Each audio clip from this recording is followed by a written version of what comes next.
Friends, welcome back to my channel Faizan classes. दोस्तों, आज हम लोग NCERT राजनीति विज्ञान का अध्याय 5 जिसका नाम है लोकतंत्र की चुनौतियाँ, इसके महत्वपूर्ण लघु प्रश्नोत्तर को इस वीडियो में देखने वाले हैं। तो आप लोगों से रिक्वेस्ट है कि आप इस वीडियो को पूरा देखें ताकि सब कुछ आपको सही सही समझ में आए।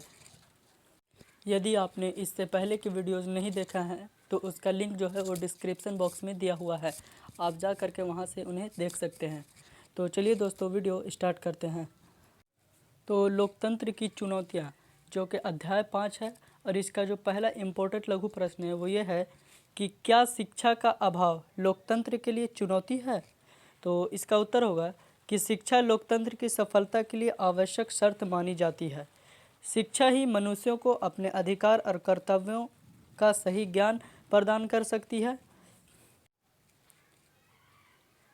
स्वाभाविक है कि शिक्षा लोकतंत्र के लिए चुनौती है। शिक्षा के अभाव में लोग अधिकार और कर्तव्यों के प्रति सजग नहीं रह सकते, जो लोकतंत्र की सफलता के लिए सबसे आवश्यक शर्त है। इतना ही नहीं, शिक्षा के अभाव में मतदाता अपने मतदान का दुरुपयोग भी कर बैठते हैं, जिसका लोकतंत्र में सबसे अधिक महत्व है। मतदान के महत्व को अशिक्षा के कारण लोग समझ ही नहीं पाते, यानी कि अनपढ़ के कारण नहीं समझ पाते कि मतदान की क्या इम्पोर्टेंस है। मतदान के दुरुपयोग से लोकतंत्र की नींव कमज़ोर पड़ जाती है। अशिक्षा के कारण लोग सरकार के कामों में भी दिलचस्पी नहीं रखते हैं। लोकतंत्र में ऐसा नहीं होना चाहिए। लोकतंत्र को इस अभिशाप से मुक्त कराने के लिए शिक्षा का प्रसार आवश्यक है। यदि शिक्षा नहीं है तो लोकतंत्र खतरे में पड़ सकता है।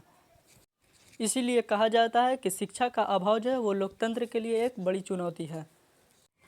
दूसरा प्रश्न है कि लोकतांत्रिक शासन की सबसे बड़ी चुनौती क्या है।